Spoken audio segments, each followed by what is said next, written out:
Argentinian black and white tegu, or Salvador Mariani if you're going to go by the scientific name or Latin name or whatever you want to call it.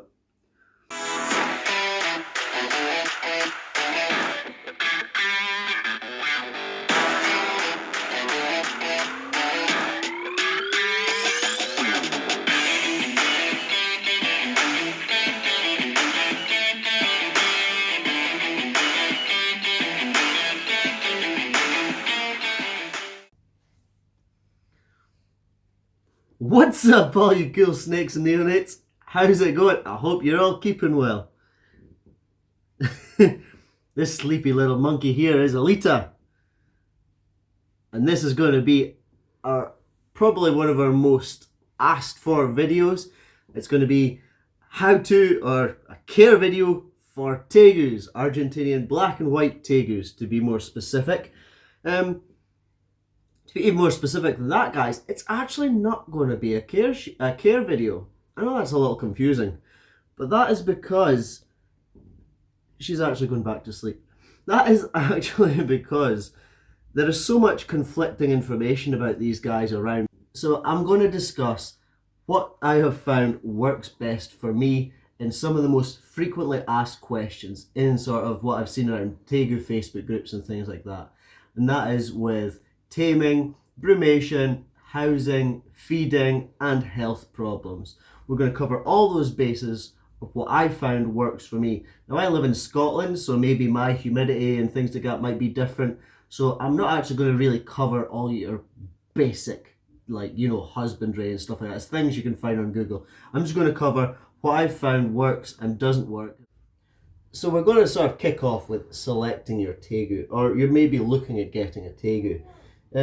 One of my unpopular sort of opinions is that they actually don't make fantastic pets.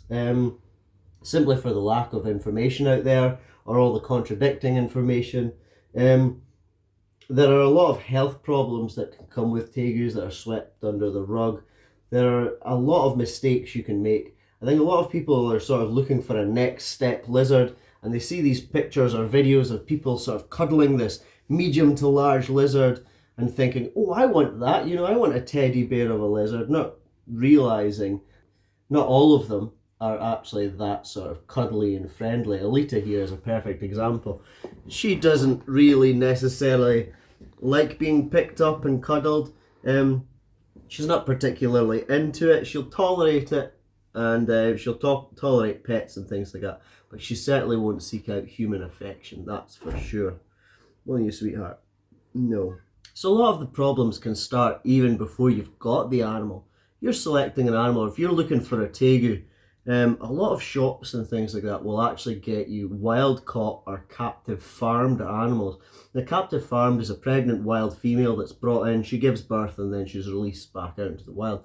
So she's basically given birth to babies that have been born in captivity, but their parents were wild, kind of thing. Those kind of animals don't often take very well to captivity or life in captivity. Alita was sold to me as captive bred. I think there is a strong chance she could have actually been captive farmed, because she has had her fair share of health problems, and she's never really taken to people that fantastically. I mean, you can see her here giving little puffs and little hisses, and she's never, I mean, she's about 2 or 3 year old now, and she's still unsure of people. I mean, she'll let me do the most part, but that's just with working with her over time. These wild caught and captive farmed animals, like I say, they can have health problems. Prolapses is a common one. You go on any tegu Facebook page, type in the search bar prolapse, and you will get hundreds and hundreds of results. But I found their prolapse is a funny sort of prolapse. I don't know if their cloaca, the muscles around their cloaca or their butthole, isn't that strong, and perhaps when they're trying to poop when they're younger, it sort of pushes out their insides a little bit, because it's not like a proper prolapse. Prolapses are often from like bacteria and things like that, and then they poop out their insides, and it usually looks like this. But when these guys prolapse, it very often is sort of tubular. It looks like this, and that is, as you can, oh, hello guys. And that, as you can see, is quite different. It's very different. It's almost like, and it goes back really easy. When this happens, you just pop it in the shower or the bath. Usually they're smaller. She's not really done it since she's been bigger, only a very small handful of times, maybe once last year. And you just pop her in a sort of a wee bath with some sugar in it and some warm water. Oh, got itchies? That's so cute when she does that. She's got an itch. And sort of massage it and clean it back in. If you're ever putting the prolapse back in yourself and you're massaging it and cleaning it to go back in, which you will do because there's no time to get it to a vet, it'll usually disappear back up inside itself. Make sure you clean it, because if any nasty bacteria or dirt or anything like that goes back up into the cloaca with the prolapse, it will cause a nasty infection, and then you'll get a proper nasty prolapse, which will need sort of veterinary attention and things like that. But usually the normal ones are pretty quick and you can sort it yourself, like I say. So prolapses is one of the common health problems. Skin problems as well. Cutting off circulation to tail. They don't often shed their tails very well, and it'll cut off circulation. I've seen loads of tegus that have lost sections of their tail. They will drop about the first 2/3 of their tail. They store a lot of their fat in the first third, so they won't actually drop that, but they will drop the first 2/3 if the tail is damaged. Now when it grows back, it's not the same as it was before.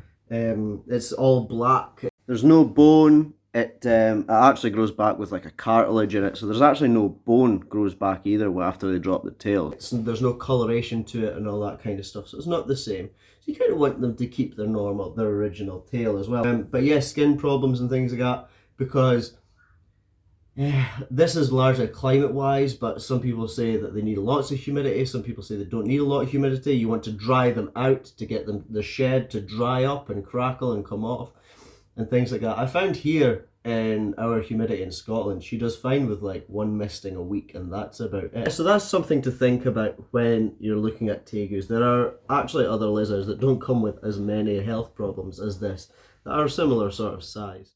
So next up, we've got housing, guys. Look at this. She's got a whole, she's about 3.5, 4 foot long.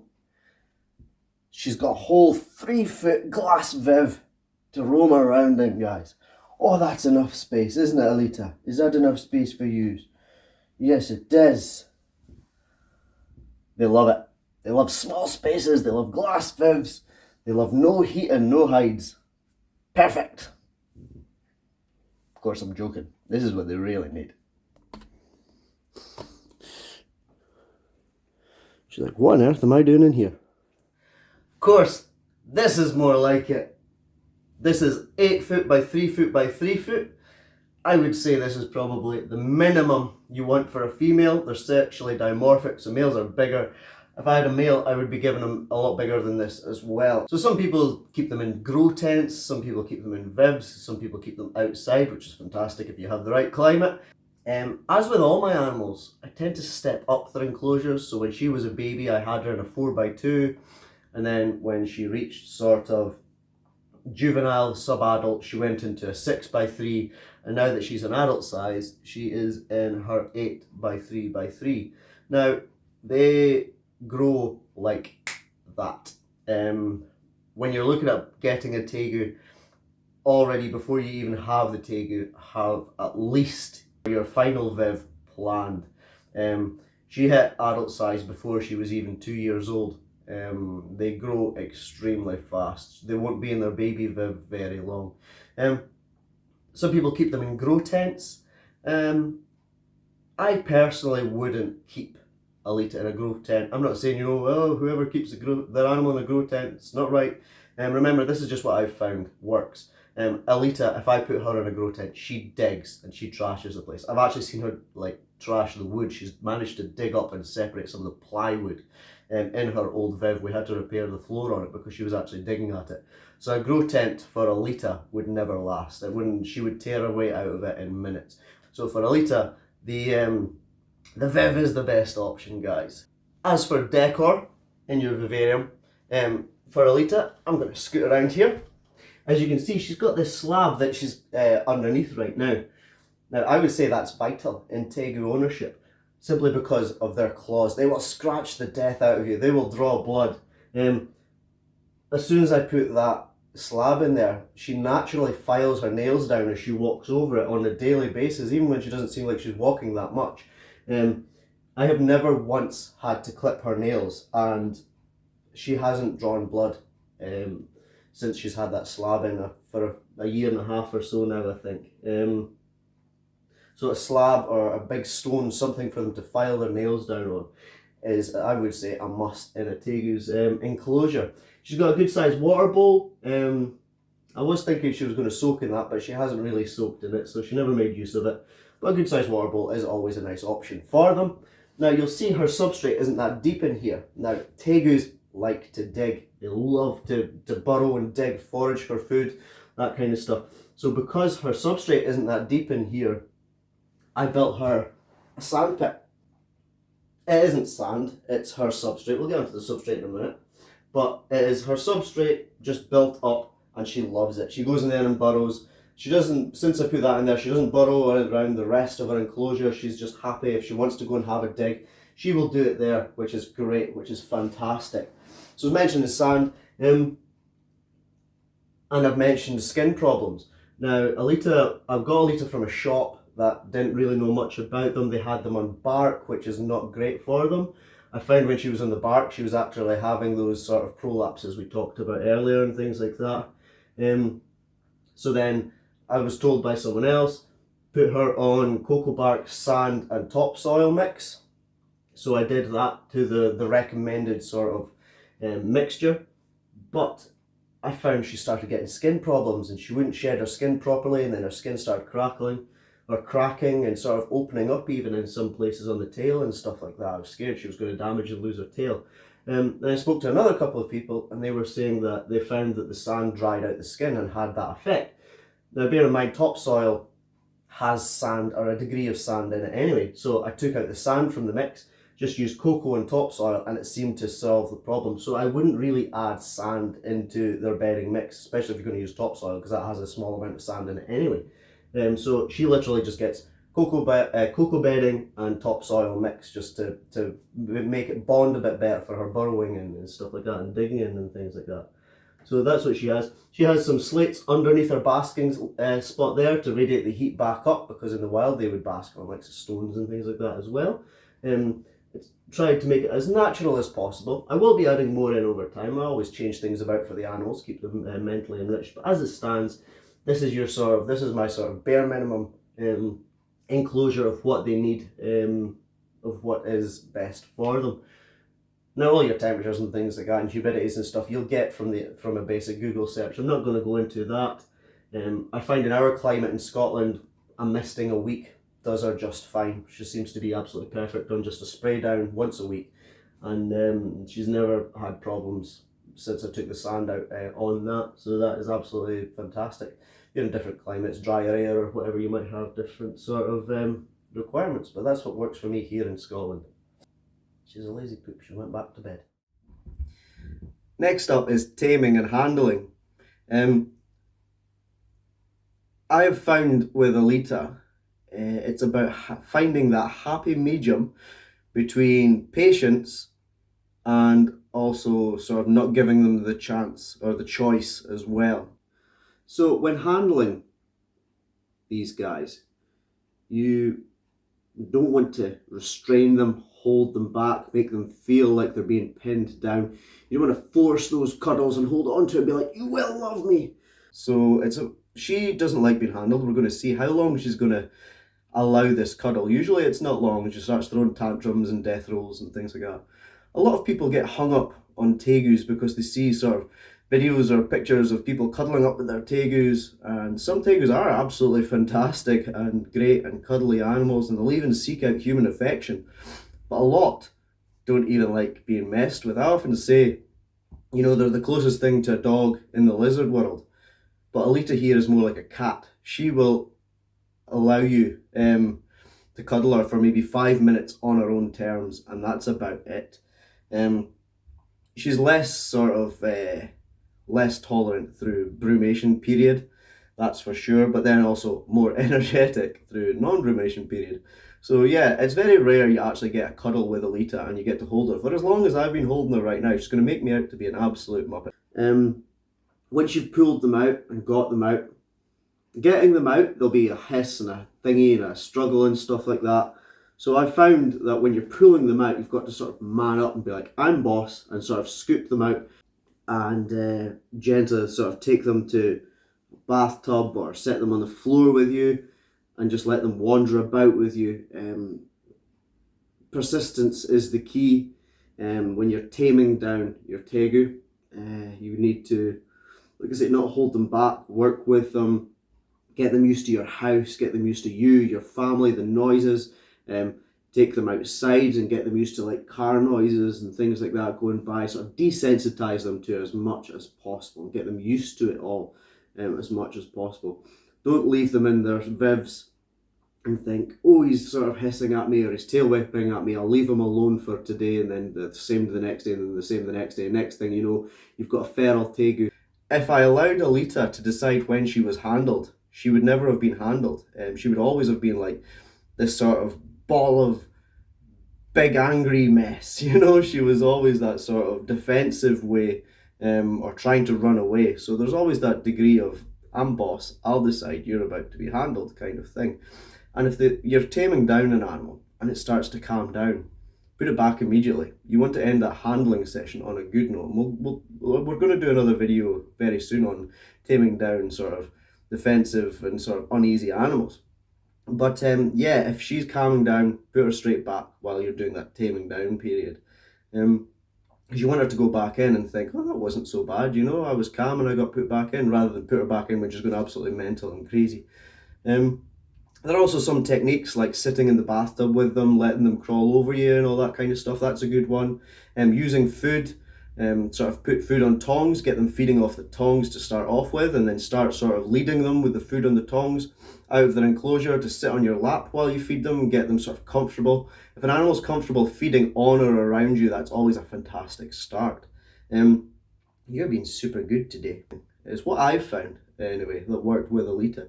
Because now she does kids shows and stuff like that, and she's had hundreds and hundreds of kids petting her and poking her and prodding her, and she takes it relatively well, I will say. There's never been anyone lost their fingers, so that's always a great start. Another thing I would say is try and get them as young as possible. Get your tegu as young as possible and form that bond instantly.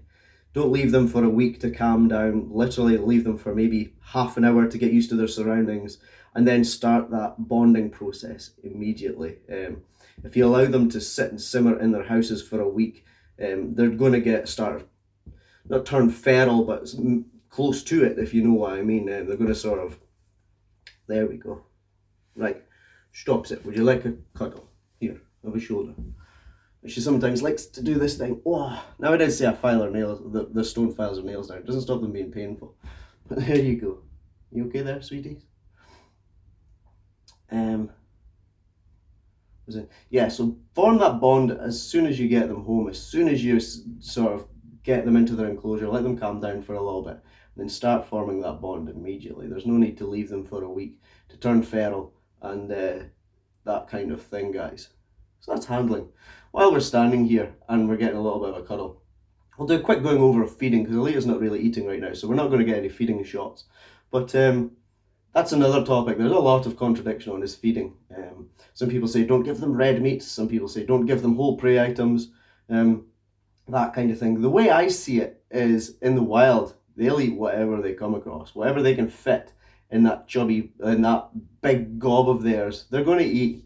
So I would say have your regular foods is how I've worked it. So the things that people have said are bad for them, and one person will say it's bad for them, other person will say, oh, I've fed it on that its whole life and it's been fine. So what I've done with those kinds of foods is given them in moderation. So like the whole prey items like mice and things, apparently the fur can cause them to become impacted and clog up their bowels and that kind of thing.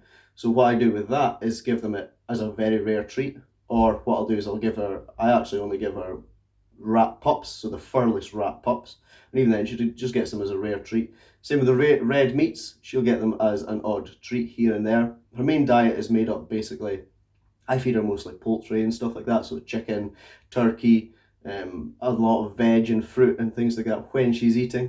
When it comes to feeding your tegu, it's easy to get an obese tegu as well. Basic rule is you've got this little flappy line along the side here. That is room for expansion to fit big meals in their tummy. You want to see that when they've not been fed, and then you want that to sort of go away when they've had a substantial meal. And that is a basic rule as to tell if your tegu is a good weight or if it is a little chunky. You can see Alita here. She has a very nice sort of shape. She's got a good chunky fat reserve on her tail. She is a beautiful shape. And this is with her being in sort of her brumation period. She's not eating terribly well. Once every week or every 2 weeks is when she sort of manages something.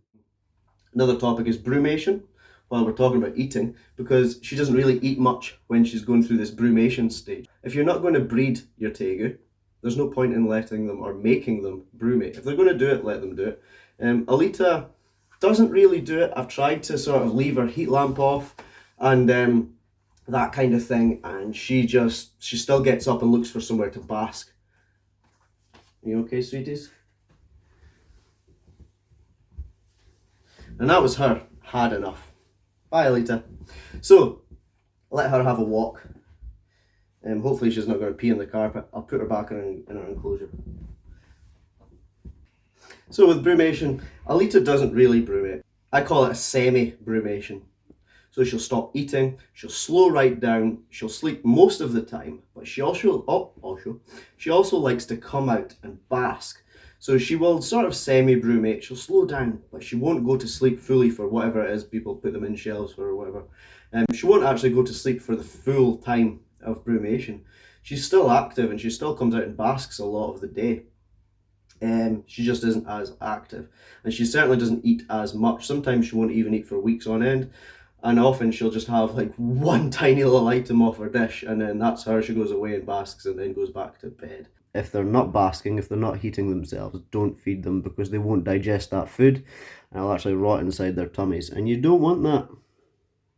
So I don't force her to brumate. I've offered her the chance to. She doesn't brumate, she just herself just sort of slows down. So that's my take on brumation as well. So we're going to throw a little bonus section in here. I didn't mention at the beginning, but Guberty is a thing that people talk about. Guberty for tegus.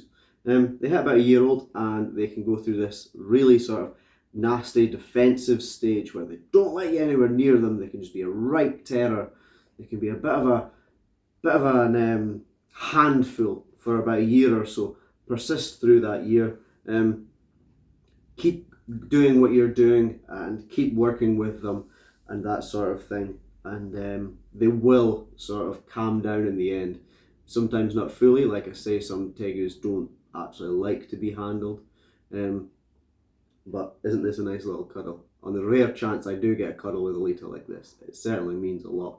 But she's still what I call woosing at me. She does that little it's a little woosing noise. There she goes again. She does a little woos. But I pay no attention to it. She means well.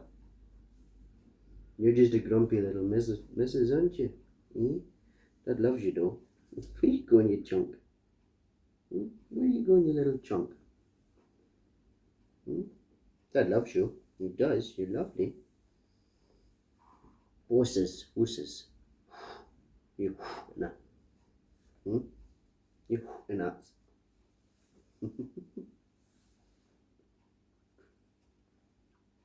So yeah, if at about a year old your tegu seems to start hating you, it doesn't hate you, it's just going through Guberty.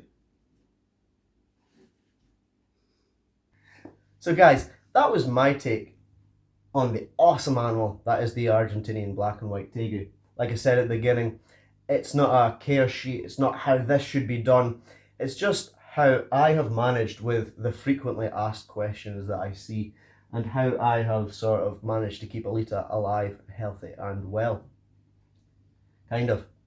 So I hope you all enjoyed that. As always, like, subscribe, comment, hit the bell button, share the channel around. You guys are awesome. Thank you so much for watching this.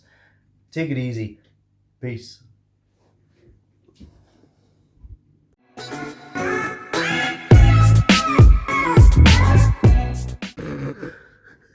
She's actually going to sleep. What with money?